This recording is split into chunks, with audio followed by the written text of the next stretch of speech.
स्वागत है मेरे चैनल पे दोस्तों आप सबकी तैयारी बहुत अच्छे से चल रही होगी। जेएसएससी सीजीएल और जेपीएससी के संदर्भ में बहुत अच्छा प्रिपरेशन हो रहा होगा आप लोगों का। जेएसएससी में जितने भी तरह का एग्ज़ाम है या जेपीएससी में है, जैसे जेएसएससी सीजीएल में सचिवालय, टेक्निकल, विशिष्ट, म्यूनिसिपल, एक्साइज दरोगा, जितने भी तरह की वैकेंसी कुछ आई है, कुछ आने वाली है, सभी की तैयारी आप यहाँ से कर सकते हैं। साथ जेपीएससी में जो जेपीएससी का पीटी होगा, जहाँ पर आपको झारखंड पूछा जाएगा, उसकी भी तैयारी यहाँ पर आपका बेहतरीन तरीके से हो जाएगा, क्योंकि हम आपके लिए हर दिन 20 MCQs क्वेश्चन लाते हैं। कुछ झारखंड का सेशन होता है। अभी पिछला सेशन कंप्यूटर को लेकर डाला गया क्योंकि स्टूडेंट का डिमांड था, तो कंप्यूटर का सेशन होगा, साइंस का भी होगा, जीके का भी सेशन होगा। बहुत सारा सेशन आप लोगों के सामने आता रहेगा।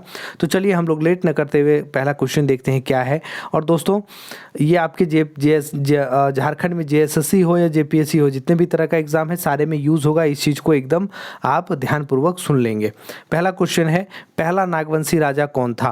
पहला नागवंशी राजा यहाँ पर देखिए फनी मुकुट राय, मणि मुकुट राय, देव मुकुट राय और रवि मुकुट राय। आप अगर अच्छे से नहीं पढ़ेंगे तो यहाँ आपको कंफ्यूज कर देगा। तो पहला जो नागवंशी राजा था आपको फनी मुकुट राय थे। फनी मुकुट राय के बारे में थोड़ी सी और जानकारी लें तो फनी मुकुट राय ने अपनी राजधानी को कहाँ पर सबसे पहले रखा था? तो वो आपको सुतियांबे रखा था, सुतियांबे। ठीक है, सुतियांबे। क्लियर है, सुतियांबे। अब इसी काल में क्या हुआ था कि इसी नागवंशी राजा जो आगे प्रताप राय हुए थे, तो वो अपनी राजधानी क्या किए थे? सुतियांबे से ट्रांसफ़र करके कहाँ कर लिए थे?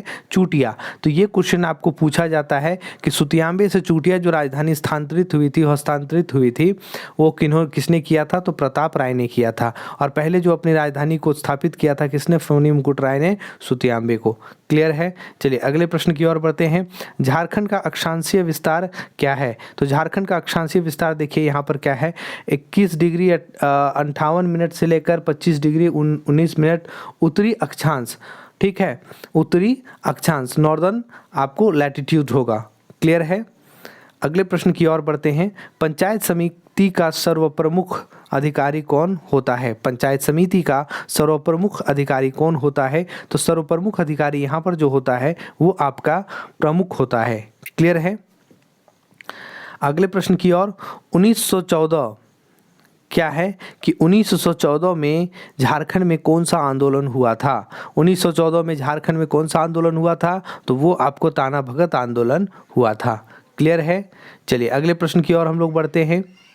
अगला प्रश्न है आप लोग के सामने, झारखंड में मिट्टी कितने प्रकार की पाई जाती है? तो झारखंड में आपको 6 प्रकार की मिट्टी पाई जाती है। 6 प्रकार में कौन कौन सी है? लाल मिट्टी है, उसके बाद क्या है? काली मिट्टी है। ठीक है, उसके बाद क्या है कि लेटराइट मिट्टी है, लेटराइट मिट्टी है। ठीक है, उसके बाद क्या है कि अब्रक मूलक मिट्टी है। उसके बाद क्या है? रेतीली मिट्टी है, जलोढ़ मिट्टी है। क्लियर है। तो लाल, काली, लेटराइट, अब्रक मूलक, रेतली और जलोढ़, ये 6 तरह की मिट्टी आपकी पाई जाती है। मिट्टियों के बारे में और बताएं तो झारखंड में जो है लाल मिट्टी 90% पाया जाता है, 90% आपको लाल मिट्टी ही पाई जाती है। उसके बाद क्या है कि झारखंड की मिट्टियों में फेरिक ऑक्साइड क्या है? फेरिक ऑक्साइड और बॉक्साइड की मात्रा ज़्यादा होता है। फेरिक ऑक्साइड और बॉक्साइड दोनों की मात्रा क्या होता है? ज़्यादा होता है। क्लियर है। फेरिक ऑक्साइड और बॉक्साइड दोनों जो है झारखंड की मिट्टियों में इसकी मात्रा ज़्यादा होती है। तो क्या याद रहेगा कि झारखंड की मिट्टियों में किस चीज़ की मात्रा ज़्यादा होती है? तो फेरिक ऑक्साइड और बॉक्साइड। ठीक है, और बॉक्साइड। क्लियर है, इसकी मात्रा ज़्यादा होती है। चलिए अगले प्रश्न की ओर बढ़ते हैं। खोंड जनजाति में पाई जाने वाली नरबली प्रथा को क्या कहा जाता है? ठीक है, कौन सी जनजाति में? खोंड जनजाति में नरबली प्रथा पाई जाता है। एक सवाल ये भी है, पूछा जाएगा कि नरबली प्रथा किस में पाई जाती है? कौन सी जनजाति में नरबली प्रथा पाई जाती है? तो खोंड जनजाति में पाई जाती है। और यहाँ पर जो उस नरबली प्रथा को क्या कहते हैं? तो मरियाह कहते हैं। क्लियर है। अगले प्रश्न की ओर बढ़ते हैं। अगला प्रश्न आप लोगों के सामने है। दोस्तों आप लोगों से थोड़ा सा रिक्वेस्ट है कि आप लोग सेशन को थोड़ा लाइक और शेयर कीजिए। जो सब्सक्राइब नहीं किए सब्सक्राइब कीजिए, ताकि हम जो मेहनत है वो मेहनत लगातार आप तक पहुंचता रहे। आपके मोबाइल में तुरंत नोटिफिकेशन आए, आप सेशन को देख पाएँ, अपना प्रैक्टिस कर पाएँ, रिवीजन कर पाएँ, या फिर जो जिनका पढ़ाई नहीं हुआ है वो यहाँ से पढ़ाई का एक जागरूकता अपने अंदर ला सकते हैं। अगला प्रश्न आप लोगों के सामने देखिए, जब आपकी पढ़ाई धीमी होती है, कम होती है, उस टाइम आपका MCQs का क्वेश्चन जो होता है आपको एक बूस्टअप करता है आपके एग्ज़ाम की और आपको बढ़ने में, थोड़ा सा आपको पढ़ने में। क्लियर है? और जिनका बहुत अच्छे से पढ़ाई हुआ है उनका रिवीजन करने में हेल्प होता है। क्लियर है? आप एमसीक्यूज़ को क्या होता है कि किसी भी कंडीशन में देख सकते हैं, कहीं लाइब्रेरी में पढ़ रहे हैं तो थोड़ा सा बोर हो आपको फील हो रहा है तो कान में हेडफोन लगाइए, आप इसको देख लीजिए। खाना बना रहे हैं या लेटे हुए हैं खाकर, या किसी भी कंडीशन में आप, ऐसा है कि आपको पढ़ने का बैठ के मन नहीं कर रहा है, तो आप उस कंडीशन में एमसीक्यूज़ वगैरह को देख सकते हैं। चलिए अगला प्रश्न है आपके सामने। सविनय अवज्ञा आंदोलन के दौरान रांची में विदेशी वस्तुओं की दुकानों के सामने पिकेटिंग करते समय किस स्वतंत्रता सेनानी की हत्या कर दी गई थी? पिकेटिंग का मतलब होता है आपको धरना देना। क्लियर है? पिकेटिंग का मतलब धरना देना। तो विदेशी वस्तुओं की दुकानों के सामने जो धरना देते समय कौन से स्वतंत्रता सेनानी की हत्या कर दी गई थी? तो वो थे आपको राम वृक्ष ब्रह्मचारी। क्लियर है? अगले प्रश्न की ओर बढ़ें। अगला प्रश्न आपके सामने है, झारखंड की एकमात्र कौन सी जनजाति जो पहाड़ों एवं जंगलों में रहना पसंद नहीं करती है? ध्यान देना है कि कौन सी जनजाति है जो पहाड़ों और जंगलों में रहना पसंद नहीं करती है। ठीक है? और साथ ही मजदूरी करना अपनी प्रतिष्ठा के खिलाफ समझती है। आया ना नया क्वेश्चन? तो इस तरह का क्वेश्चन है और इसका आंसर क्या होगा? चेरो जनजाति। चेरो जनजाति पहाड़ों जंगलों में रहना पसंद नहीं करती है, साथ में उनको मजदूरी करना अपने प्रतिष्ठा के खिलाफ महसूस होता है। अगले प्रश्न की ओर, मलेर किस जनजाति का दूसरा नाम है? मलेर आपका कौन सी जनजाति का दूसरा नाम है? तो वो आपका है सौरिया पहाड़िया। सौरिया पहाड़िया का दूसरा जो जनजाति नाम है वो मलेर है, और ये एक और सेट में आपको बताया गया था। अगला प्रश्न है, केंद्रीय ईंधन अनुसंधान संस्थान कहाँ स्थित है?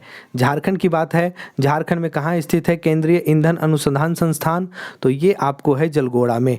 अब आपको बता दें कि जलगोड़ा में जो आपको है, ये आपको जलगोड़ा कहाँ है? ये आपका धनबाद में है। ठीक है? धनबाद में है। और क्लियर बात कर दें कि केंद्रीय ईंधन अनुसंधान संस्थान की स्थापना कब हुई थी? तो 1946 ईस्वी को हुई थी। आया समझ में? चलिए सेशन में आगे बढ़ते हैं। बहुत सारा एमसीक्यूज आपके पास हर दिन आने वाला है। हर दिन एंजॉय कीजिए, हर दिन तैयारी अच्छे से कीजिए, रिवीजन कीजिए। बस अपनी जागरूकता दिखाते हुए दोस्तों थोड़ा सा शेयर कीजिए ताकि मेहनत हो। देखिए आते आते भी सेशन बंद इसलिए हो जाता है क्योंकि आप सब थोड़ा सा, बहुत लोग देखते हैं और छोड़ देते हैं। देखकर कहीं शेयर कीजिए, उसको लाइक की तो सभी लोग कीजिए, क्योंकि जितना व्यूज़ होता है उस तरह से लाइक नहीं होता है। तो आप लोग लाइक शेयर किया कीजिए। ठीक है? क्या है? घेरे के बाहर एक उपन्यास है कि रचनाकार कौन है? तो घेरे के बाहर जो उपन्यास है उनके रचनाकार आपको कौन है? तो वो है द्वारिका प्रसाद। क्लियर है? द्वारिका प्रसाद घेरे के बाहर उपन्यास के रचनाकार हैं। क्लियर है? अगला प्रश्न आपके सामने है, झारखंड में उर्वरक का प्रथम कारखाना कहाँ स्थापित किया गया था? झारखंड में उर्वरक का प्रथम कारखाना कहाँ स्थापित किया गया था? तो ये आपको सिंधरी में किया गया था। सिंधरी के संदर्भ में बताएं तो सिंधरी आपको कौन सा जिला में है? ये भी आपको धनबाद जिला में है। धनबाद जिला में है। क्लियर है?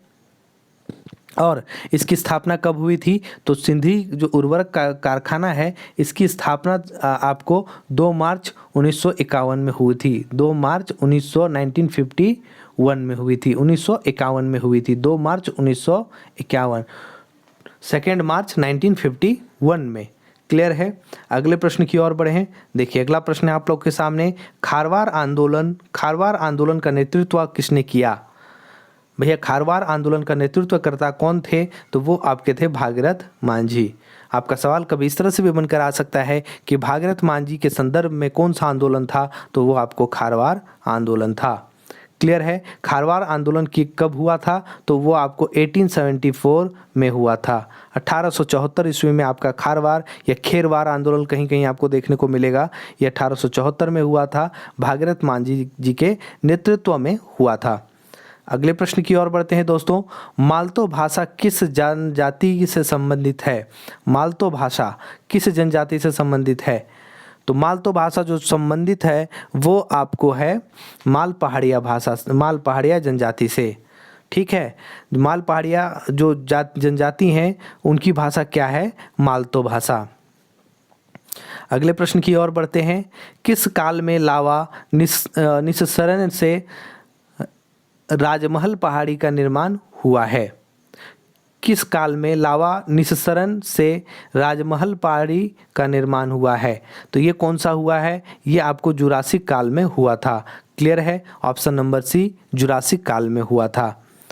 अगले प्रश्न की ओर। अगला प्रश्न आप लोगों के सामने है, बहुत मज़ेदार है, बहुत रिपीटेड क्वेश्चन है कि हैवी इंजीनियरिंग कॉरपोरेशन HEC उद्योग किस देश के सहयोग से स्थापित हुआ था? आपको पता है कि HEC कहाँ पर है? HEC जो हैवी इंजीनियरिंग कॉरपोरेशन है वो आपको कहाँ पर है? रांची में है। तो सवाल ये भी बनता है कि HEC कौन से जिला में है? तो वो आपको रांची में है।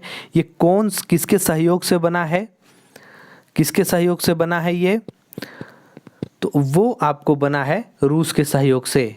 क्लियर है? रूस के सहयोग से बना है। अब यही HEC के संदर्भ में थोड़ा बात करें तो इसकी स्थापना कब हुई थी? इसकी स्थापना जो आपको है, स्थापना हुई थी 1958 में। 1958 में इसकी स्थापना हुई थी और उत्पादन यहाँ पर होना शुरू हुआ था। उत्पादन दोस्तों यहाँ पर नहीं लिखा रहा अच्छे से, लेकिन आप सुन पा रहे होंगे। उत्पादन जो है वो आपको 1964 में हुआ था। 1964, ठीक है, 1964 में हुआ था उत्पादन। तो कभी भी आपके पास सवाल हो कि हैवी इंजीनियरिंग कॉरपोरेशन की स्थापना किसके सहयोग से की गई थी, तो वो आपको रूस के सहयोग से की गई थी। ये कहाँ है? तो यह रांची में है। इसकी स्थापना कब हुई थी? तो 1958 में हुई थी, 1958 में। इसका उत्पादन कब हुआ था? HEC में उत्पादन कब शुरू हुआ था? तो 1964 में हुआ था, 1964 से स्टार्ट हुआ था। यही रूस के सहयोग से क्या बनाया गया था? रूस के सहयोग से आपको बोकारो स्टील प्लांट भी बनाया गया है और उसकी स्थापना भी 1964 में हुई थी। अब थोड़ा सा ध्यान देने वाली बात है कि बोकारो स्टील सिटी की स्थापना 1964 में हुई है और यहाँ पर आपको HEC की स्थापना, उत्पादन जो है 1964 में हो रहा है। स्थापना 1958 में ही हो गया है। मतलब याद रखना है कि HEC जो कंपनी है, आपको HEC जो है झारखंड रांची की, उसका जो उत्पादन जब शुरू हुआ था तो बोकारो स्टील प्लांट का स्थापना हुआ था। क्लियर है? और यहीं पर 1907 में आपको कहाँ का स्थापना हुआ था? टिस्को जो टाटा वाला है उसकी स्थापना 1907 में हुई थी। अगले प्रश्न की ओर बढ़ते हैं। अगला प्रश्न आप लोगों के सामने देखिए है, 17 नंबर का प्रश्न आपके सामने है। झारखंड की तांबा उत्पादन खान कहाँ स्थित है, की गई है? झारखंड की तांबा उत्पादन खान कहाँ स्थापित की गई है? ठीक है, तो ये स्थापित की गई है आपको घाटशिला में। क्लियर है? अगले प्रश्न की ओर बढ़ें। अगला प्रश्न आप लोग के सामने स्टेडियम से एक सवाल आपके जरूर होता है एग्जाम में। कीनन स्टेडियम कहाँ स्थित है? कीनन स्टेडियम आपको पता है, बहुत लोगों को पता होगा, ये जमशेदपुर में स्थित है। तो रांची में क्या स्थित है? तो रांची में बिरसा मुंडा स्टेडियम होगा।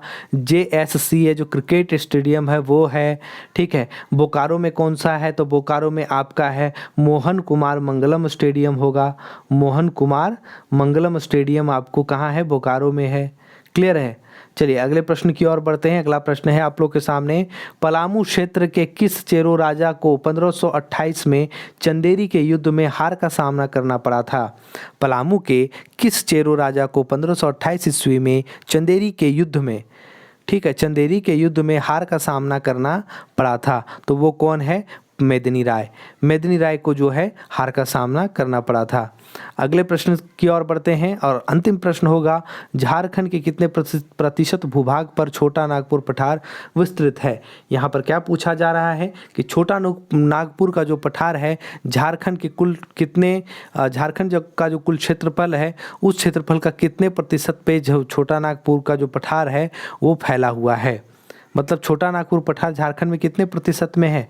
तो वो है आपका 47.38%, मतलब 47.38% आपका है। दोस्तों ये आपका 20वां और अंतिम क्वेश्चन था। हर दिन कोशिश कर रहे हैं 20-20 MCQs लाने का, ताकि आप बोर ना हो और आपको ज़्यादा से ज़्यादा आपकी तैयारी हो सके, आपके पास आपका तैयारी बहुत अच्छे से हो सके और आपका जो आगे का विज़न है वो क्लियर हो जाए कि हमारा जो अगला सेशन होने वाला है वो इसी पे होने वाला है, झारखंड पे होने वाला है। उसके बाद फिर हम लोग साइंस पे करेंगे, फिर कंप्यूटर पे करेंगे। आपको बीच बीच में झारखंड, साइंस, GK इस तरह से सारा क्वेश्चन आपका 20 20 MCQs आता रहेगा और आप इस मॉर्निंग डोज के सेशन को एंजॉय करते रहेंगे, अपनी तैयारी को बेहतर बनाते रहेंगे, रिवीजन करते रहेंगे और जिनकी नहीं तैयारी है वो यहाँ से अपनी तैयारी करते रहेंगे। तो चलिए मिलते हैं एक नए सेशन पे। सभी लोग जो लाइक नहीं किए हैं, सब्सक्राइब नहीं किए करेंगे और अपनी जागरूकता दिखाएं दोस्तों। थोड़ा सा मेहनत लगता है इसमें, तो आप शेयर ज़रूर करेंगे दोस्तों में। चलिए मिलते हैं एक नए वीडियो में। बहुत बहुत धन्यवाद सभी का और जय हिंद, जय भारत।